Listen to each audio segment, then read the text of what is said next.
Hey everyone, and welcome to this explainer. Today, we're diving headfirst into what is absolutely the ultimate mystery of the One Piece world. I'm talking about ancient wars, forgotten gods, and literal centuries-long cover-ups that have completely dictated the fate of this universe. If you really want to understand the true nature of the One Piece and the ultimate destiny of our favorite rubber pirate, well, you're in exactly the right place. So let's get right into it. So, who actually was Joy Boy? I mean, ever since Luffy achieved that insane Gear 5 awakening, the entire conversation in the community has completely shifted, right? People are starting to see him less as just Monkey D. Luffy and far more as the second coming of Joy Boy. And the reality is, understanding Joy Boy is the absolute only path to understanding the true One Piece. But who was this legendary, almost mythic figure? And why does his name still carry so much weight after all this time? Okay, let's unpack this. Joy Boy existed during the Void Century. This is that massive 100-year blank spot in recorded history that was ruthlessly erased by the world government. The only things that survived were those indestructible poneglyphs. And actually, if you remember, it was through Robin reading one of these poneglyphs down on Fishman Island that we first even heard the name Joy Boy. It was an ancient apology letter written directly to Princess Poseidon about the giant ship Noah. Now, to really grasp the sheer epic scale of this mystery, let's trace the timeline. It's like a giant puzzle, and the breadcrumbs span nearly a millennium. 900 years ago, a massive giant robot was created. Then, 800 years ago, Joy Boy was ultimately defeated in a world-altering war. Fast forward to just 20 years ago, and Kozuki Oden is desperately trying to open the borders of Wano to prepare for a prophesied return. And that brings us right to the present day, where Luffy finally awakens Gear 5. Every single one of these supposedly disconnected events is actually a direct link in a chain, tying the ancient past straight to Luffy's current journey. Section 1. Relics of the Void Century, the survivors of a forgotten era. Consider this massive number for a second. 35 kilometers. That is the mind-boggling scale of Zenusha, the giant wandering elephant carrying the entire mink civilization on its back. Zenusha is a literal living relic from Joy Boy's era.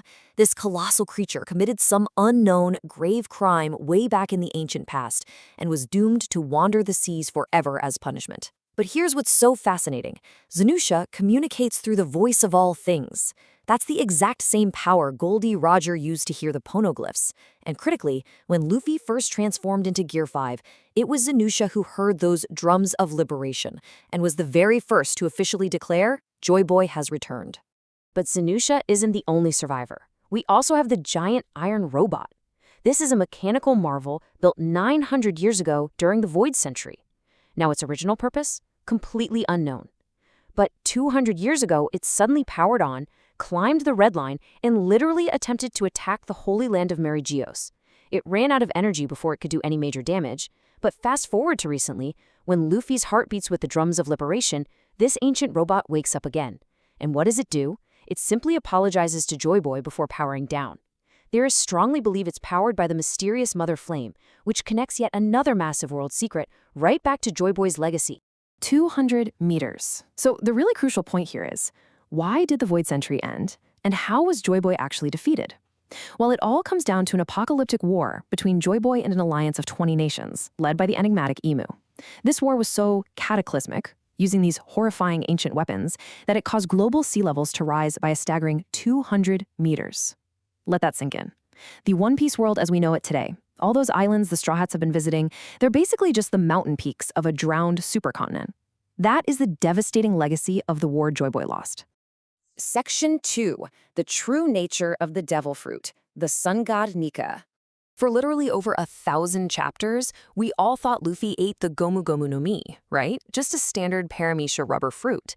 Well, that was a complete world government cover-up. The absolute truth is that Luffy actually consumed the human-human fruit mythical type model sun god Mika, and Joy Boy was the original owner of this exact power. Here is a wild detail. Mythical Zoan fruits actually possess a will of their own. It has quite literally been evading the world government's grasp for 800 years, just waiting for the right host, and it awakened right in front of Kaido. Actually, think about that.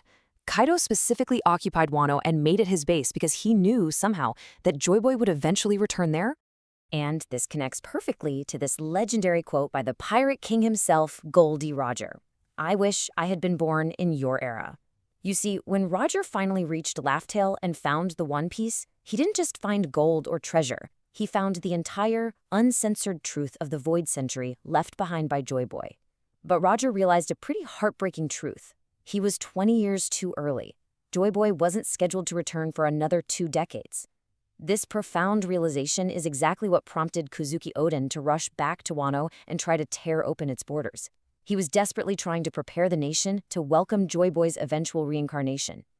Section 3. Joy Boy's 12 crew members theory, unraveling the ancient pirates. Now, just like fans expect Luffy to end his journey with 12 core crewmates, there's a massive theory suggesting Joy Boy also sailed with exactly 12 members. Let's rapidly break down the first 4 theorized members. First up, Kozuki Toki. She had the time fruit and jumped forward 800 years into the future. Why? Almost certainly to be there to assist Joy Boy when he finally returned to fulfill his dream. Next, and probably the most shocking inclusion, Imu-sama. Yes, the current secret ruler of the entire world was likely once Joy Boy's ally before sparking the ancient war and betraying him. Then we have Zunisha, who we just talked about, wandering as punishment for an ancient crime related to this crew. And the Iron Giant, the 900-year-old mechanical ally who still remembers Joy Boy fondly enough to wake up just to say he's sorry. Now, what's really interesting here is the rest of this theorized crew, because this is where things get truly shocking. We have a Lunarian, the supposedly extinct, godlike race that used to live up on the Red Line, of which King is the last known survivor. Then, incredibly, the 5 Gorosei. I mean, think about it. The 5 elders don't seem to use standard haki or normal devil fruits. They have these monstrous demonic forms. The theory suggests they were actually part of Joy Boy's crew, who traded their loyalty to Imu in exchange for these dark, unnatural powers. Finally, rounding out the 12 are 2 unknown entities or weapons that Joy Boy is seen wielding in ancient silhouettes, kind of like how Big Mom utilized Zeus and Prometheus. Section 4. A shocking future betrayal? History repeating itself? And this brilliantly illustrates a really dark parallel we need to talk about. In the history of the Void Century, Joy Boy was ultimately brought down because he was betrayed by Imu, who, as we discussed, was likely one of his absolute closest allies. But what about Luffy? His closest ally and very first mate is the fiercely loyal swordsman Roronoa Zoro. But let's not forget Zoro's past. Which leaves us with this massive, highly provocative question. Will Zoro betray Luffy at the very end of their journey? Remember, before he was a Straw Hat, Zoro was an infamous pirate hunter. Is it entirely impossible that Zoro has just been playing the longest con in history? Is he simply waiting for Luffy to officially become the Pirate King, to reach the absolute peak of his notoriety and value, just so Zoro can claim the ultimate bounty? If Imu betrayed Joy Boy, could Zoro be the one destined to betray the new Sun God? It's a completely chilling thought to leave you with, and it honestly reframes how we look at the climax of this incredible story. Thank you so much for joining me on this explainer. Keep analyzing the lore, and I'll catch you next time.